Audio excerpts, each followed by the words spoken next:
agora foca em mim aqui, ó. Agora eu vou falar com um cara muito bacana, né? E vai falar um pouquinho sobre como alavancar o seu e-commerce. Meu grande amigo, Rodrigo Marucho. Ele tem 21 anos de experiência em comércio eletrônico. Atuou como diretor de operações na Netshoes, head de e-commerce da Shoe Stock e diretor estatuário da O Que Vestir. Há 15 anos professor e palestrante escritor. Há 9 anos CEO da MRX Marucho Consultoria e Treinamento.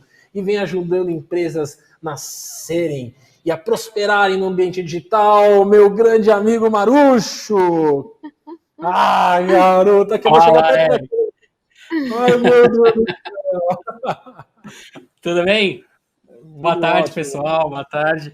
Obrigadíssimo aí pelo convite, pela apresentação. Estou muito feliz de estar aqui. Estou à disposição de vocês. Boa, show de bola. Tudo seu aí. O palco digital é seu, meu amigo. Obrigado, valeu. Bom, vamos lá. Eu quero agradecer, antes de mais nada, a todo o pessoal aí pelo convite. Agradecer a galera que não aparece no evento. Tem um pessoal trabalhando muito bem aí nos bastidores para fazer isso acontecer. Foram muito pacientes comigo, muito carinhosos. Eu estou muito feliz de estar aqui e ser útil de alguma forma nesse tempinho que a gente tem para conversar.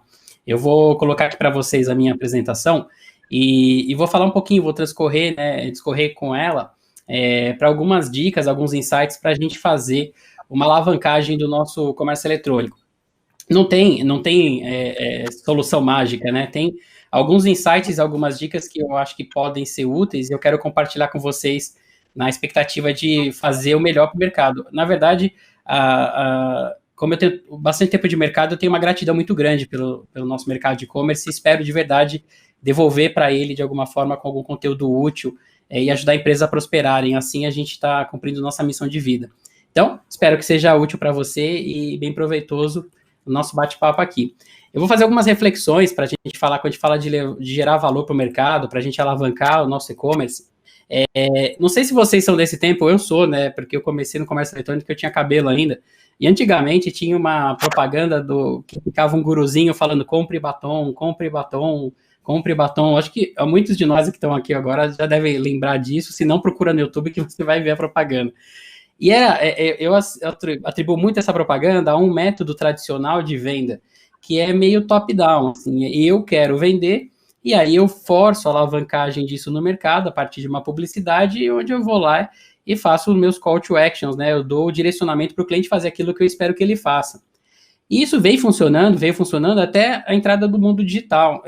Quando a gente começou a ter perspectivas diferentes do próprio consumidor empoderado agora, poder dizer certas coisas para as marcas. Isso veio acontecendo, né? Foi sendo uma transição que a gente veio passando. Muitas empresas ainda estão naquele mindset tradicional do compre batom, outras já começam a se preparar para essa nova vertente de pensamento estratégico. Mas quando a gente fala de gerar valor, a gente precisa revisitar esse mindset e entender uma coisa interessante. Eu extraí de um livro chamado Economia da Intenção, é um livro que tem alguns anos, mas eu acho ele muito interessante, que ele tem essa frase aqui que eu acho muito poderosa. Ela diz assim para a gente que os clientes possuem agora o poder de dizer para os vendedores o que, como, onde e quando eles querem alguma coisa. Quer dizer, não basta só eu dizer para ele compre de mim. Agora ele está interessado em num nível de interação que nem sempre a gente está preparado. E ele vem dizer para a gente o que ele quer. Quer dizer, não é só o meu produto daquele jeito, o batom. Não, mas eu não quero o batom tradicional ao leite. Eu quero agora uma vertente, sei lá, sabor flocos. Ele quer falar como. Eu não quero mais nesse formatinho de batom. Eu quero de um outro jeito agora. Customiza para mim. Eu não quero ter que ir até o supermercado comprar, eu quero, de repente, comprar no meu celular, disponível no meu bolso. E eu não quero ter que esperar a loja abrir para comprar, eu quero comprar a hora que eu quiser. Se vocês repararem, essa economia da intenção, ou seja, a intenção do consumo, mais agora na mão do que reverteu todo o processo nosso comercial e tradicional. Então, a adaptação das empresas para o que, como, onde, quando os clientes querem obter algo, faz, com certeza, um processo de construção de valor poderoso. O e-commerce, ele faz muito isso. De certa maneira, a gente atende muito bem o quando, quer dizer, a loja não fecha, está sempre disponível. O onde também está muito bem resolvido. Agora, o que e como nem sempre a gente tem soluções bem alinhadas com o que o nosso cliente necessita. Primeiro porque a gente talvez não esteja preparado para se adequar a algumas vertentes de necessidades ou de oportunidade de mercado. mas a gente também às vezes não está prestando atenção no que ele diz, a gente não está ouvindo o que esse cara fala.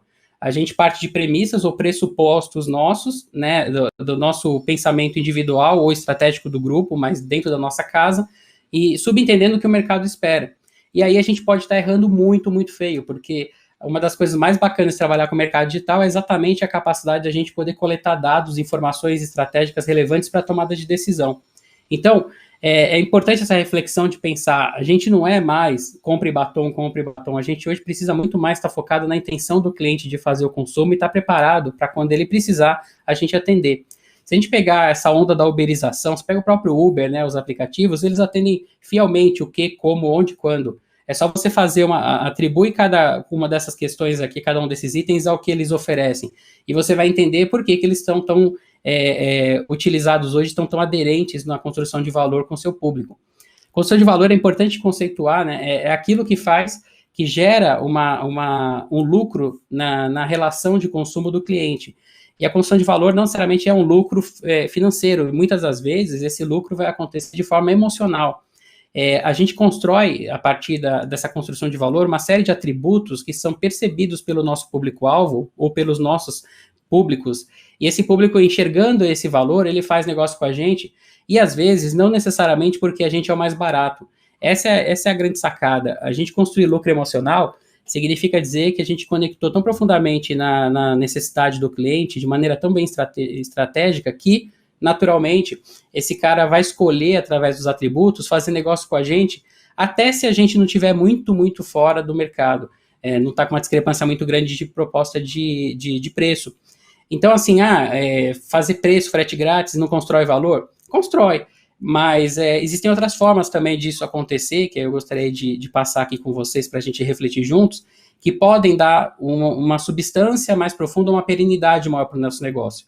Eu acho que a gente precisa sempre, como estrategista, identificar quais são os atributos de valor que a gente consegue construir e ficar sempre revisitando eles para identificar quanto eles são frágeis ou substituíveis ou que já não tem mais sentido, já caducaram, para a gente estar continuamente construindo novas propostas, novos atributos de valor para manter isso em dia.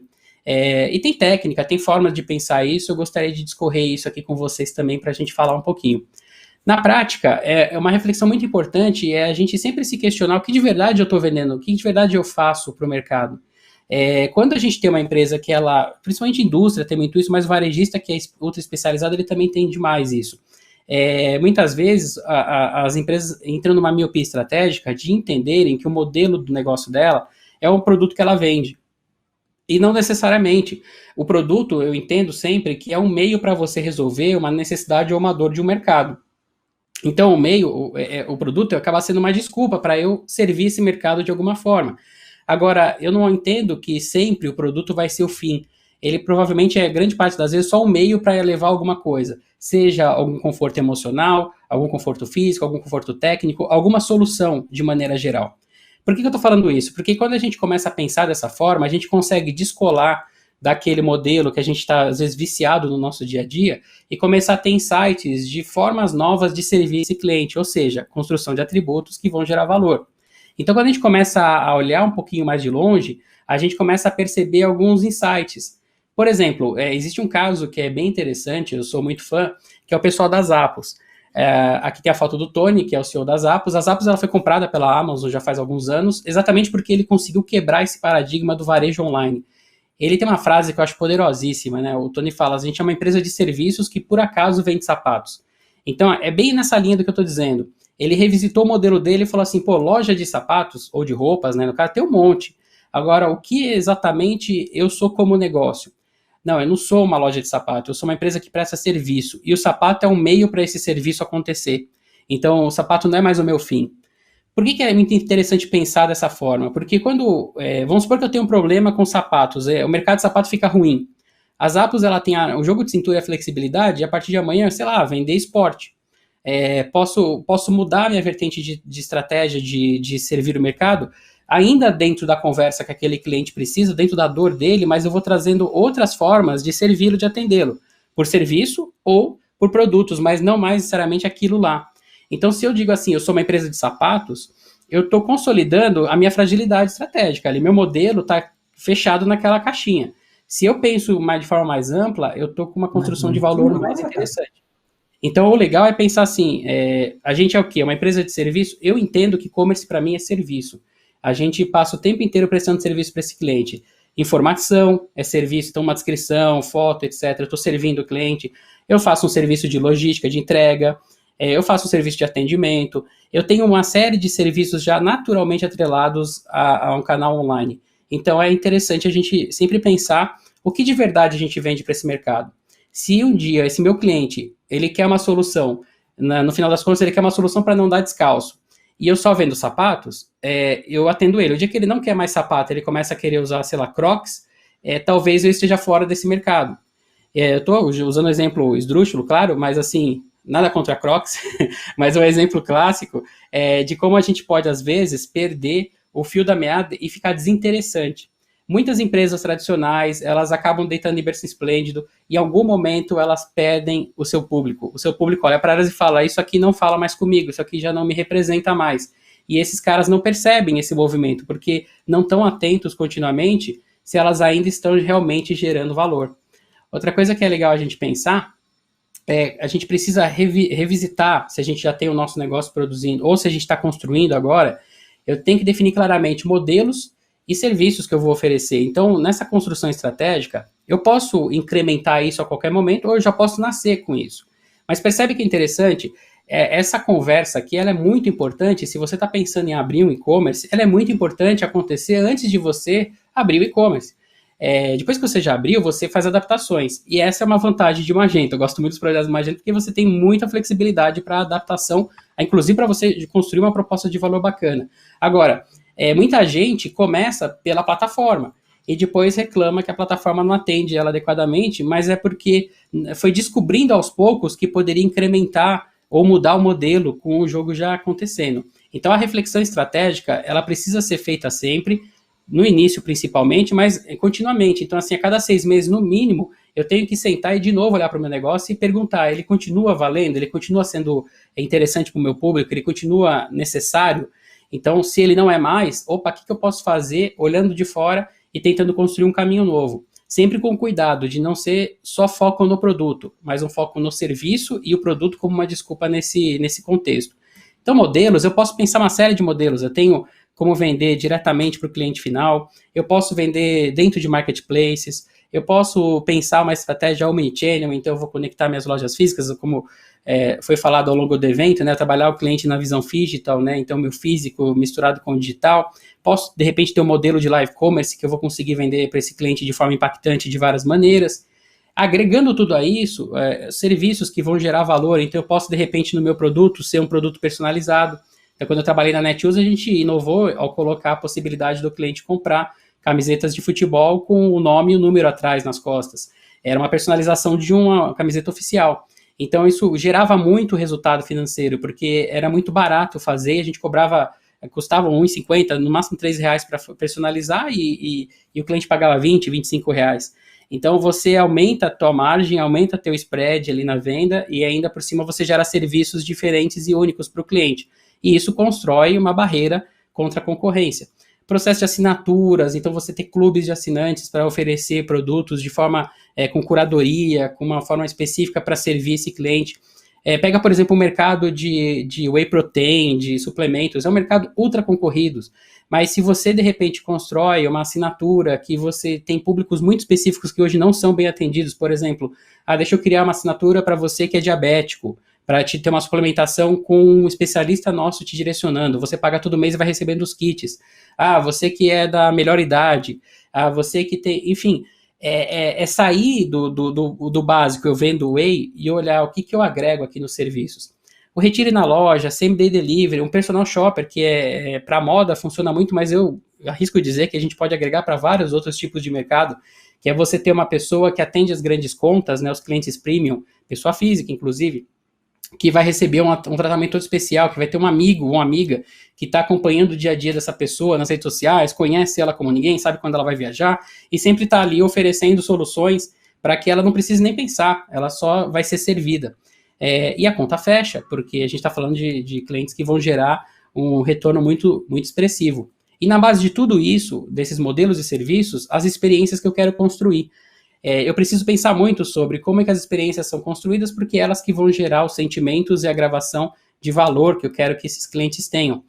Para construir a experiência, né, o Customer Experience, né, o CX, tem 3 grandes engrenagens que eu gosto muito de citar, que a gente precisa olhar com carinho. O sucesso, que basicamente é tudo acontecer como estava planejado, então tem um começo, meio e fim definidos, isso acontece. Então é o básico, é o óbvio que deveria acontecer, mas ele sozinho talvez não construa tanto valor. Então eu tenho que adequar também emoção. Então, revisitar os meus textos automáticos, meus textos institucionais, a forma como eu abordo o meu cliente, como eu chamo o meu cliente, tudo é conexão emocional. Na Netshoes a gente tinha aqueles e-mails padrões chatões, assim, seu pedido saiu para entrega. A gente falou, não, falta emoção nisso aqui, a gente não é isso, a nossa marca é diferente, vamos gerar valor. Então a gente colocou assim, já vai se aquecendo, o seu produto está a caminho. Só de escrever uma frase diferente você já agrega emoção no processo. E a última engrenagem, uma das mais importantes, por isso maior, é a do esforço, né, ou do atrito. Tudo aquilo que o cliente precisa empenhar de tempo, de vida e de dinheiro para fazer negócio com a gente ou para obter alguma coisa da gente. Se a gente conseguir reduzir tudo isso, esse esforço ser quase... que o cliente não sinta, a gente tem a faca e o queijo na mão para construir valor de uma maneira muito, muito significativa. O pulo do gato na construção de valor, sem dúvida nenhuma, é você sempre questionar dentro do seu dia a dia e falar assim, eu posso fazer isso pelo cliente? E eu posso significa, eu tenho grana, eu tenho equipe, eu vou ter tempo? Tenho, arrumo um jeito. Se eu puder fazer, faz. Não deixa o cliente precisar ele descobrir que o pedido não vai chegar e ter que vir atrás de você. Não deixa ele ter que ficar com dúvida porque o produto está com uma descrição lá que não é muito fácil de compreender, está dúbia, esse cara vai ter que se esforçar. Se você presta serviço ou vende para empresas, cria processos, fluxos comerciais mais simplificados, que você não precisa ter lá 1000 instâncias de burocracia de contrato. O que dá para reduzir, tirar do colo do cliente, é parte da experiência poderosa e é parte da gravação do sentimento. Então, pensar muito com carinho sobre tudo isso para a gente conseguir fazer isso acontecer. É importante organizar o processo.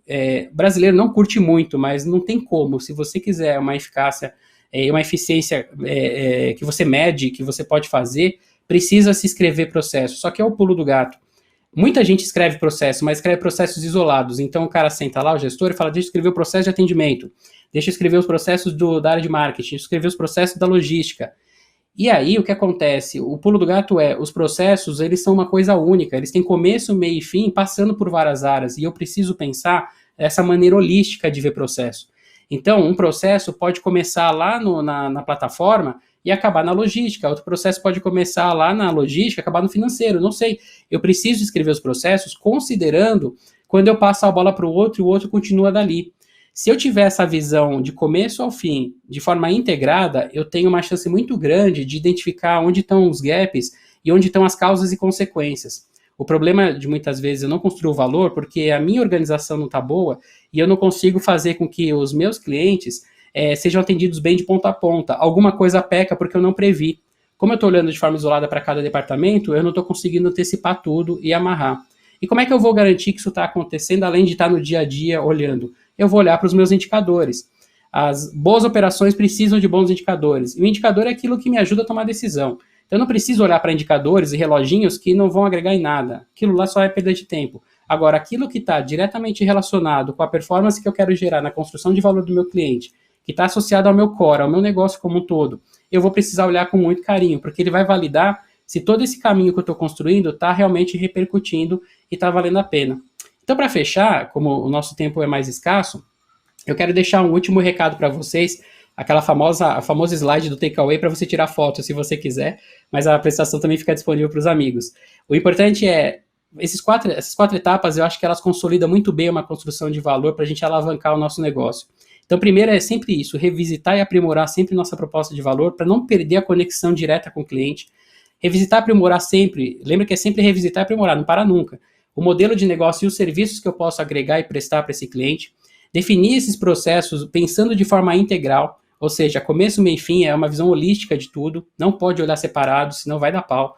E escolher muito bem os principais indicadores, o que vão virar os nossos KPIs, os nossos indicadores chaves de performance, mas que vão nos validar e vão nos alertar se alguma coisa desses 3 tópicos anteriores não estão saindo como planejado.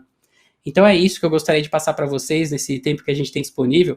Eu espero que tenha sido útil e eu vou deixar um presente final para quem tiver interesse. Nesse link aqui, que você pode ir pelo QR Code, tem algumas ferramentas extras do livro que eu escrevi com o Samuel Gonçalves. Então lá você tem um modelo de RFP, caso você queira utilizar, modelo Canvas para você modelar negócio, inclusive com tudo isso que eu falei de proposta de valor, e assim por diante. Tem bastante conteúdo disponível. E para fechar, queria convidar vocês, quem quiser me seguir no meu Instagram, @RodrigoMarucho. Esse Instagram é zero jabá. Eu sempre falo pro Eric, né, a gente não coloca jabá ali, porque a nossa ideia é prestar serviço para o mercado, é gerar valor para o mercado, com informação sólida que possa ser útil e fazer as empresas também prosperarem. Então eu espero que estou à disposição de vocês, inclusive nesse Instagram, é só chamar lá no inbox que eu converso com vocês. E eu espero que tenha sido útil e tenha agregado para vocês de alguma maneira. Obrigado, gente. Foi rapidão, Eric, mas eu acho que é isso. Tá entregue. Boa, foi excelente como sempre, meu amigo. Excelente a aula que sempre você dá aí, traz esse tipo de informação para a gente. E, pessoal, você que está vendo a gente, esse livro que quer trabalhar com e-commerce, ele é essencial para ter de cabeceira na sua cama, na sua empresa, em qualquer lugar. Tá? Realmente é uma das bíblias aí de operação, de marketing, e-commerce, tudo isso. Marucho, você falou muito do parte do processo ali logo no final, né? E a gente acha normalmente que o processo vai até o botão comprar, né? Depois que eu comprei, cliquei no botão comprar, eu já estou livre a minha experiência, muitas pessoas acham, minha experiência como provedor acabou. Ela acabou mesmo no botão comprar ou não? Não, de jeito nenhum. Ela só começou. Agora que a história fica engraçada. É por isso que a gente escreveu o livro Olho no Peixe, Outro no Gato. Porque olhar para o peixe é você só ter a visão da venda. Então é até o botão comprar. Comprou, fechou. Agora tem que olhar para o gato, né? Tem que olhar o outro lado. E depois? Agora eu vou precisar processar esse pedido, eu vou precisar guardar pagamento, eu vou precisar manter o cliente informado das próximas etapas, eu vou precisar buscar no estoque, faturar, fechar o pacote, mandar para a transportadora, rastrear o transporte, garantir a última milha até que chegue na casa do cliente, e depois que chegar, vale muito a pena mandar uma pesquisinha de satisfação para medir um NPS e saber se ele está muito feliz com a gente ou não. Quer dizer, isso tudo se tudo acontecer dentro daquela primeira engrenagem do sucesso, que é tudo acontecer como previsto. E se algo não acontecer assim? Aí eu vou tratar como exceção e eu preciso ter processos que vão também melhorar as tratativas de exceção, para que não virem regra, né? Que sejam sempre exceção, para não ficar enxugando gelo. Mas é fato, pensar a operação de forma holística é fundamental. Eu preciso ter a visão que a gente chama que é a visão de xadrez e tabuleiro, né? De tabuleiro. Eu tenho que olhar de cima, não posso ser uma peça dentro do tabuleiro me movimentando, porque minha visão é limitada. Eu preciso de tempo em tempo, como estrategista, sair do tabuleiro, olhar de cima e ver as peças em movimento.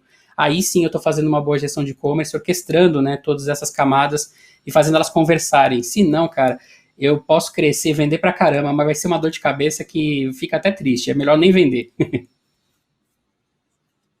Uma pergunta também, Bia. Mas, Marucho, falando sobre esse ponto que você falou de um processo, uma jornada cheia de pontos diferentes, de serviços diferentes, como que a gente consegue garantir que a experiência do nosso cliente vai ser sempre boa, independente desse terceirizado que está me ajudando? Assim? Como que eu consigo garantir isso?